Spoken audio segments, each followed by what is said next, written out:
Well, Victor Gao is Vice President at the Centre for China and Globalization and is an expert in Chinese international relations. He joins us from Beijing. A very warm welcome to you, Victor. So what does China think of Pete Hegseth choosing to insert himself very vocally into an already contentious part of the world? And what should we anticipate China's response to be?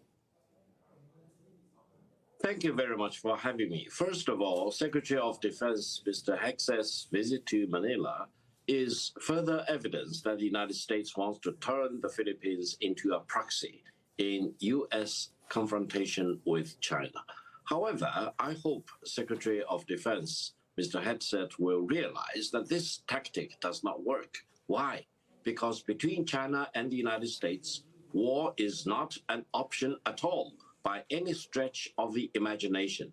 Only peace between China and the United States will be the better way and the highway. Therefore, whatever the United States wants to do to turn the Philippines into a proxy, try to stir up more confrontation between China and the Philippines, will eventually fail.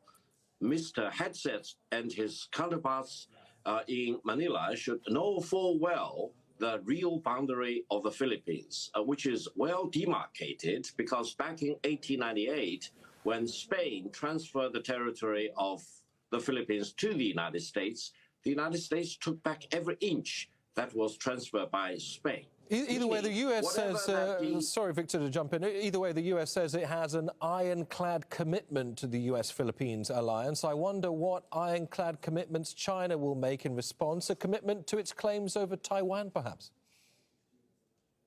China's ironclad commitment is to defend its sovereignty and territorial integrity at any cost against any one country or a group of countries. Whether there is an alliance or not, it doesn't matter.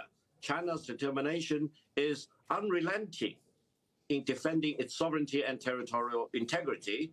And the United States, Japan, and the Philippines should know better where the exact boundary of the Philippines has been ever since 1898. Well, let's talk about those exact boundaries, Victor, because Beijing's been accused of seeking to assert its claim over the bulk of the South China Sea. That's despite an international ruling at The Hague denying its sovereignty over the waterway. Is China willing to respect international law?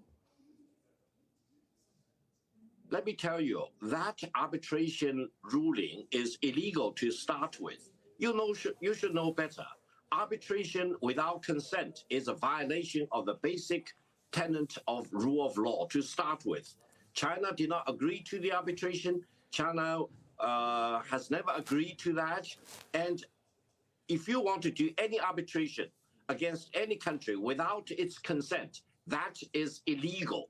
Therefore, don't mention that arbitration at all. It is as worthless as a piece of paper in the rubbish bin.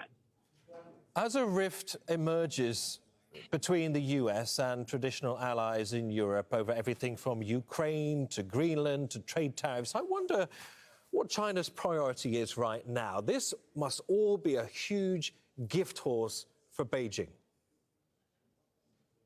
Well, the United States decides what it needs to do, either domestically at home or abroad with its counterparts or its allies, etc. What China needs to do is just to stand firm on its own matters of principle and size up whatever